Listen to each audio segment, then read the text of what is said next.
विधानसभा काफी अर्बन विधानसभा है, ज्यादा झुग्गी झोपड़ी मेरे यहाँ नहीं है,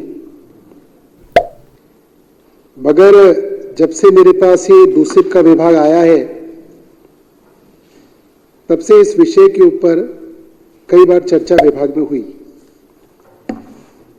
और मैंने देखा कि झुग्गी झोपड़ी को देखने का पर्सपेक्टिव जिसके पास आधी नॉलेज है, आधा ज्ञान है, उसका अलग है। जिसने पूरी प्रॉब्लम समझी है उनका अलग है। इसीलिए देश की सबसे बड़ी अदालत सुप्रीम कोर्ट जैसी अदालतों में जहां के जजेस जाहिर सी बात है झुग्गी झोपड़ी में नहीं रहते हैं, जाहिर सी बात है कि वो झुग्गी झोपड़ी वालों के वोट पे डिपेंडेंट नहीं रहते हैं, मगर सुप्रीम कोर्ट ने इस प्रॉब्लम को इस तरह से देखा कि अगर दिल्ली शहर बसा, आपने कोठियां बसा दी ग्रेटर कैलाश की, साउथ एक्स की, उन कोठियों में काम करने वाली आया, धोबी, ड्राइवर, ये सब कहां रहेंगे? कोठियों में रहेंगे। कोठियों में तो कोई व्यवस्था नहीं की। आपने इस श्रेणी के लोगों की रहने की व्यवस्था एक शहर को बसाते वक्त करी ही नहीं। इसीलिए ये गरीब लोग अलग अलग जगह जेजे क्लस्टर्स के रूप में रहने लगे। कौन रहना चाहता है जेजे क्लस्टर के? कोई नहीं। जानवरों जैसे हालात होते हैं उसके अंदर। जब सरकार आई, अब ये भी कई बार लोगों के मन में ऐसा होता है कि भाई पता नहीं, ऐसा तो नहीं है कि आम आदमी पार्टी वालों ने इन जेजे क्लस्टर को बसाया। नहीं, ऐसा नहीं है। कानून में बहुत स्पष्ट लिखा है अध्यक्ष जी, जब 2015 में फरवरी में अरविंद केजरीवाल जी की सरकार बनी, उससे पहले तो 49 दिन की हमारी सरकार थी, कट ऑफ डेट 2006 की है। 1 जनवरी 2006 से पहले बसी हुई जेजे क्लस्टर्स बस्तियां और 1 जनवरी 2015 से पहले आए हुए वो लोग जो इन बस्तियों में आए, तो हमारा तो कोई इससे लेना देना नहीं है। हमारी सरकार बनी फरवरी में, हमने कट ऑफ डेट रखी है 1 जनवरी 2015। उन लोगों को प्रोटेक्शन डूसिब के एक्ट में प्रोवाइड की और ये प्रोटेक्शन हमने प्रोवाइड की और प्रेसिडेंट ऑफ इंडिया तक जो है इसका नोटिफिकेशन हुआ है इस पॉलिसी का कि ये बस्तियां प्रोटेक्टेड हैं। और अब तक इतने वर्षों तक कोई भी सरकार आई वो इसको प्रोटेक्टेड मानती थी। पिछले 1.5-2 सालों में ऐसा क्या हुआ है अध्यक्ष जी कि मैं आपको एक नहीं दर्जनों जगहों के बारे में बताऊं कि यहां पे दिन रात डिमोलिशन किए गए। तुगलकाबाद, महरौली, जामिया नगर, जाकिर नगर, यमुना पुष्टा, पंजाबी बाग, मयूर विहार, प्रगति मैदान, बेला एस्टेट, धौला कुआं, प्रियंका गांधी कैंप, जहांगीरपुरी, शांतिवन, नई दिल्ली डिस्ट्रिक्ट, विजय घाट, गोविंदपुरी, कालकाजी, ग्यासपुर, सुभाष कैंप, बदरपुर, वसंत कुंज और जाने कहां लगातार पिछले 1.5-2 सालों से डिमोलिशन हो रहे हैं। मैंने लिखित में कहा है कि भाई डिमोलिशन किसकी अथॉरिटी से हो रहे हैं? कोई जवाब नहीं दे रहा है डिपार्टमेंट। जब मैं नया आया तो घोसिया कॉलोनी है महरौली में, वहां के डिमोलिशन के ऊपर काफी चर्चा हो रही थी कि भाई यहां डिमोलिशन हो रहा है। पता चला तो वो 82 कॉलोनियों की लिस्ट है जो डूसिब ने अपनी वेबसाइट पे डाली थी कि ये कॉलोनियां भी जेजे क्लस्टर्स प्रोटेक्टेड हैं, उनको प्रोटेक्शन मिली हुई थी। डूसिब के वकीलों ने कई बार हाई कोर्ट, सुप्रीम कोर्ट में शपथ पत्र पे कहा है कि ये 82 कॉलोनियां जो हैं ये हमारी वेबसाइट पे हैं, इनको भी प्रोटेक्शन है। क्या बदला पिछले साल कि अचानक डूसिब के वकील ने हलफनामे में कहा कि जी ये कॉलोनियां कैसे आई हमें पता ही नहीं, अचानक वेबसाइट से इन कॉलोनियों को क्यों हटा लिया गया, किसके निर्देश पर हटा लिया गया? मैंने पूछा उस वक्त की डूसिब की सीईओ गरिमा गुप्ता से, लिखित में पूछा ये 82 कॉलोनियों को कैसे हटा लिया अपनी वेबसाइट से? सर पता नहीं। ऐसा कैसे हो सकता है? कोई तो है इसके पीछे। और अध्यक्ष जी, जब हम कॉलोनियों की डिमोलिशन की बात करते हैं, मोटे तौर पे मैं मीडिया के दोस्तों को बधाई दूंगा। पहली बार वर्षों बाद कल मीडिया के लोगों ने जो डिमोलिशन डीडीए ने किया उसको बढ़ चढ़ के टीवी पे उठाया, पहली बार उठाया और बहुत बढ़ चढ़ के उठाया। मैं उनको धन्यवाद करूंगा, उन सबको, टीवी मीडिया को भी, अखबारों को भी, जिन्होंने इस बात को उठाया कि जो लोग अपनी जान को बाजी लगाकर उत्तराखंड में सिलक्यारा में जिन्होंने 41 मजदूरों को बचाया, उनके भी बीवी हैं, बच्चे हैं, अपनी बाजी लगा के उन्होंने उनको बचाया, उसको तब तो सब लोग हीरो कह रहे थे। भारतीय जनता पार्टी वाले घर जा जाके फोटो खिंचा रहे थे, उनको कह रहे थे नेशनल हीरो है। आपने, डीडीए ने, जो केंद्र सरकार की एजेंसी है, जो एलजी साहब के डायरेक्ट अधीन आती है, उसने उस आदमी के घर को बुलडोजर से ढा दिया। ऐसे ये देखिए, देखिए ये डीडीए की सच्चाई है। अब क्योंकि ये मामला अखबार में आ गया, मीडिया में आ गया, तो एक वकील हसन को तो एलजी साहब ने कह दिया मैं तुम्हें मकान दे दूंगा। बाकियों का क्या हो गया अध्यक्ष जी? तुगलकाबाद के अंदर आपने 2.5 लाख लोगों को बेघर कर दिया। केंद्र सरकार की आर्कियोलॉजिकल सर्वे ऑफ इंडिया ने 2.5 लाख लोगों को बेघर कर दिया। अध्यक्ष जी, मैं आपसे ये जानना चाहूंगा, आपके माध्यम से इस हाउस से जानना चाहूंगा, वो परिवार हैं, नौकरी करते हैं, मजदूरी करते हैं, जवान बच्चे हैं, स्कूलों में छोटे छोटे बच्चे उनके जाते हैं, जवान बेटियां हैं।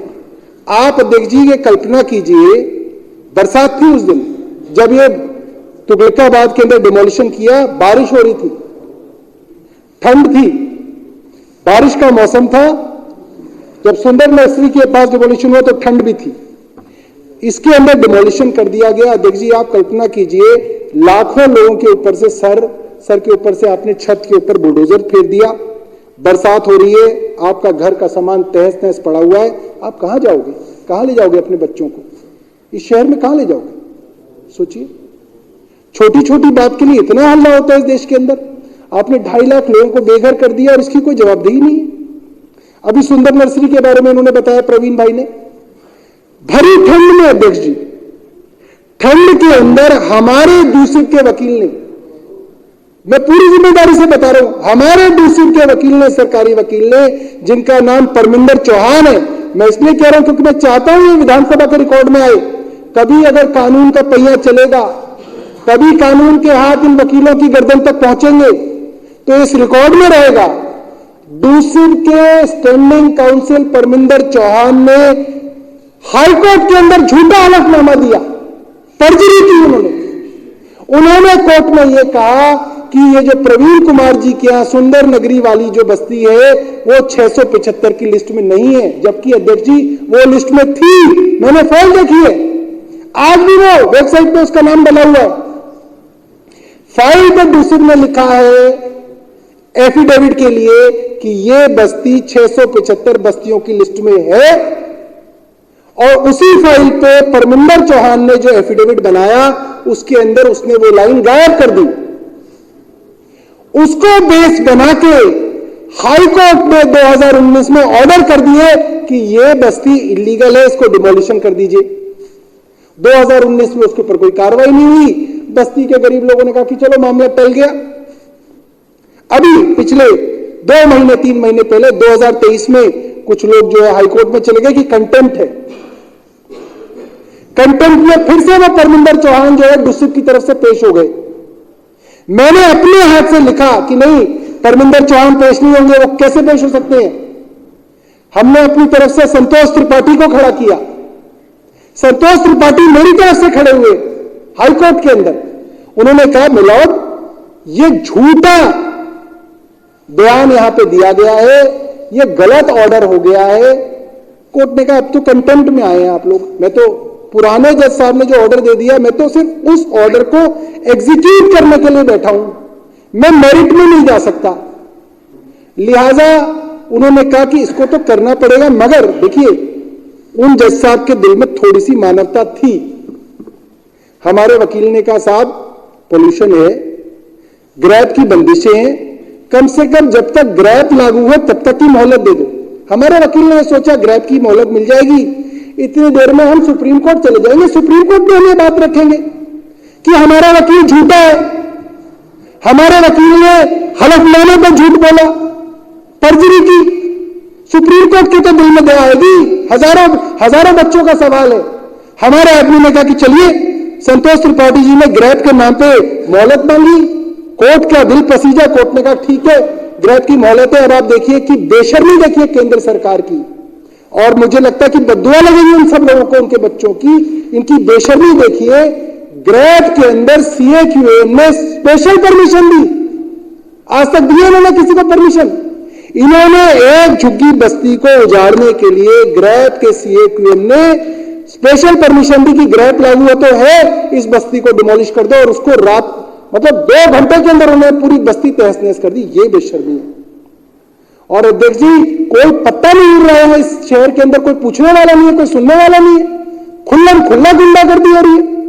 मैं इस डिपार्टमेंट का मंत्री हूं, मैंने लिखित में दिया, ये क्वेश्चन लगा था विधानसभा के अंदर, हमारी बहन भावना गौड़ ने लगाया था कि क्या ये सच है दूषित के वकील ने अदालत में झूठ बोला। तो ये जवाब मेरे पास जब आया, क्योंकि मैं इस प्रोसेस के अंदर रहा हूं, उस विधानसभा के अंदर मंत्री के तौर पे मेरे पास इसका जवाब आया, तो इसका जवाब गोलमोल आया कि ना हाँ में ना में। मैंने कहा ये काम नहीं चलेगा, यहां पे मुझे जो है असेंबली के अंदर जवाब देना है और फैक्चुअल जवाब देना, इसको सही करके लेके आओ। और आपके नाम का मैंने उनको थोड़ा डर दिखाया असेंबली का, मैंने कहा देख लो असेंबली के अंदर प्रिविलेज हो जाएगी। तो जब इस असेंबली के, मेरे से नहीं डरते, असेंबली से डरते, तो इस असेंबली के डर में फिर जो है ये मामला वापस गया डिपार्टमेंट में, फिर उन्होंने लिखित में दिया कि हां ये बात सच है, ये बस्ती लिस्टेड क्लस्टर थी, दूसरे ने कहा था लिस्टेड क्लस्टर है, वकील ने एफिडेविट में झूठ बोला। तो फिर मैंने उस फाइल पे दोबारा लिखा, मैंने जब वकील ने झूठ बोला तो तुमने उसके ऊपर क्या कार्रवाई की, कार्रवाई बताओ। फिर फाइल गई, अगले दिन सुबह 11 बजे यहां पे आए तो बोला कि साहब हमने वकील को शो कॉज नोटिस दे दिया। अब शो कॉज नोटिस के बाद क्या किया उन्होंने मुझे नहीं मालूम, मैं ये लिख के दे चुका हूं दूसरे को कि जो वकील ऑन रिकॉर्ड झूठ बोल चुका है और हजारों लोगों को बेघर कर चुका है, इस वकील को हटाओ। उस वकील को नहीं हटाया जा रहा, पता नहीं इनका चाचा लगता, ताऊ लगता, क्या लगता है, क्यों नहीं हटाया जा रहा। अध्यक्ष जी इस बात को समझिए, क्योंकि पूरा षड्यंत्र जो है वो ये है कि किसी तरीके से इस शहर से जितने भी गरीब लोग हैं उनको जो है बर्बाद करके भगा दिया। ये षड्यंत्र चल रहा है इस शहर में, जिस शहर में जहां पे लोग जो है एम्स के सामने ब्रेड बांट के अपने आप को धर्मात्मा समझते हैं, इस शहर में जहां पे रामनवमी के दिन लोग भंडारा करके अपने आप को धर्मात्मा समझते हैं, उस शहर में आज गरीब लोगों को इस तरीके से बेघर करके बर्बाद किया जा रहा है। और एक दो नहीं, लाखों लोगों को पिछले 1.5 साल के अंदर जो है इस तरीके से अध्यक्ष जी बर्बाद किया गया है। मैं और भी कुछ चीजें हैं मैं आपके सामने रखना चाहता हूं। यमुना पुश्ते पे ये भारतीय जनता पार्टी के लोग आज है नहीं, ये एक नाइट शेल्टर के लिए रोना रोते हैं कि इस नाइट शेल्टर के अंदर ये खराब हो गया, इस नाइट शेल्टर के अंदर ऐसा हो गया। अरविंद केजरीवाल जी की सरकार ने यमुना पुश्ते पे नाइट शेल्टर बना रखे थे अध्यक्ष जी। पिछले साल इन्होंने वो नाइट शेल्टर तोड़ दिए, ये खबर मेरे तक आई। मैंने सीओ से लिखित में पूछा कि ये नाइट शेल्टर कैसे तोड़े जा रहे हैं, उन्होंने मुझे बोला, और एजी सुनते हैं तो सुन लें, उन्होंने मुझे बोला अध्यक्ष जी पूरी जिम्मेदारी से बोल रहा हूं इस हाउस के सामने, उन्होंने बोला कि एजी साहब की डायरेक्शन है इसलिए नाइट शेल्टर तोड़े जा रहे हैं। उन्होंने मुझे बताया, मैंने उनको लिखित में कहा आप मुझे लिखित में ऑर्डर दीजिए किसके ऑर्डर पे नाइट शेल्टर तोड़े जा रहे हैं, कोई जवाब नहीं आया। वो खत मेरे पास है, सारी मेरे पास रिटर्न जो है मैंने जो इनसे वो करिए कॉरेस्पॉन्डेंस सारी है। मैंने कहा कि अखबार के अंदर लिखा हुआ है कि वो कह रहे हैं कि उनको हायर अथॉरिटीज की डायरेक्शन है। ये हायर अथॉरिटीज कौन है, ना मैं हूं ना मुख्यमंत्री है, किसकी डायरेक्शन पे? कोई जवाब नहीं आया।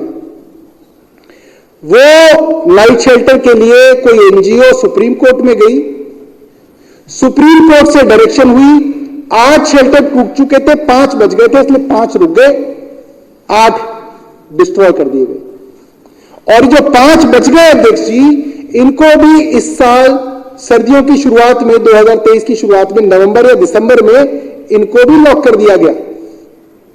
और जब ये मेरे पास खबर आई तो मैंने दोबारा पूछा, भाई इनको किसके कहने पे आपने लॉक कर दिया? अखबार के अंदर छपा है, तो उनको खोल तो दिया गया, मगर यह नहीं बताया गया कि यह किसके कहने पे किया जा रहा है। मैंने तब प्रेस कॉन्फ्रेंस करके कहा था कि पहले भी जो नाइट शेल्टर डिमोलिश हुए हैं वो एलजी साहब के डायरेक्शंस पे हुए, तो एलजी साहब बड़े नाराज हुए, उन्होंने प्रेस रिलीज दिया कि जो मंत्री है झूठ बोल रहा है। भैया मैं झूठ बोल रहा हूं, मैं मान लेता हूं, चलो एलजी साहब सुनते हैं मेरा भाषण, मुझे पता है, इसलिए मैं उनके लिए बता रहा हूं ये बात। सौरभ भारद्वाज झूठा है। जिस सीओ ने वो नाइट शेल्टर डिस्ट्रॉय किया, आप उसको क्यों नहीं सस्पेंड कर रहे? मैं तो लिखित में दे चुका हूं, आप करो उसको सस्पेंड। गरिमा गुप्ता उस वक्त सीओ डिस्ट्रिक्ट होती थी, उन्होंने उस वक्त नाइट शेल्टर डिस्ट्रॉय किए। सौरभ भारद्वाज कह रहा है कि गरिमा गुप्ता ने कहा कि एलजी साहब ने कहे थे इसलिए डिमोलिश हुए। मैंने कहा नहीं, मैंने लिखित में कहा कि उनको डिस्ट्रॉय नहीं करना था। तो अगर उस अफसर ने किसी के बिना डायरेक्शन के नाइट शेल्टर डिस्ट्रॉय कर दिए तो एलजी साहब उसको क्यों सस्पेंड नहीं कर रहे? मुझे बताएं, क्यों नहीं उसके ऊपर कार्रवाई हो रही? भाई या तो वो मेरी बात मान रही है या वो एलजी साहब की बात मान रही है।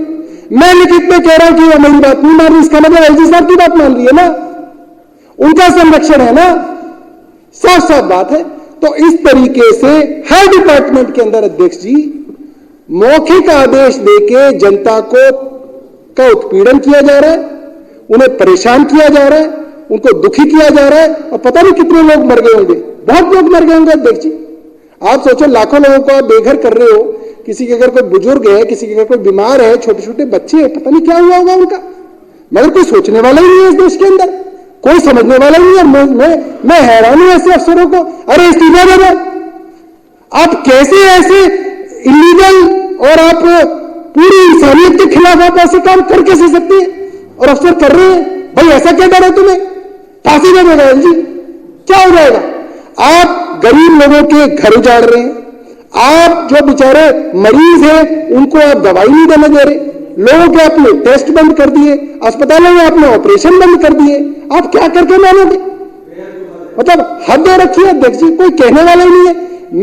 मैं ये समझता हूं कि मेरे इस भाषण से कुछ नहीं होगा, मगर कभी न कभी तो ये भाषण जो आपके यहां डॉक्यूमेंट होंगे, कभी तो कोई इन्हें पढ़ेगा, कभी तो ताकत जनता के हाथ में वापस आएगी। और इन अफसरों ने जिन्होंने भी एलजी की डायरेक्शन पे ये सारे काले कारनामे किए, इनको सजा मिलेगी। इसलिए मैं बातें कह रहा हूं ताकि ये सारी की सारी चीज रिकॉर्ड पे रहे कि ये सब यहां पे हुआ था। बहुत बहुत धन्यवाद।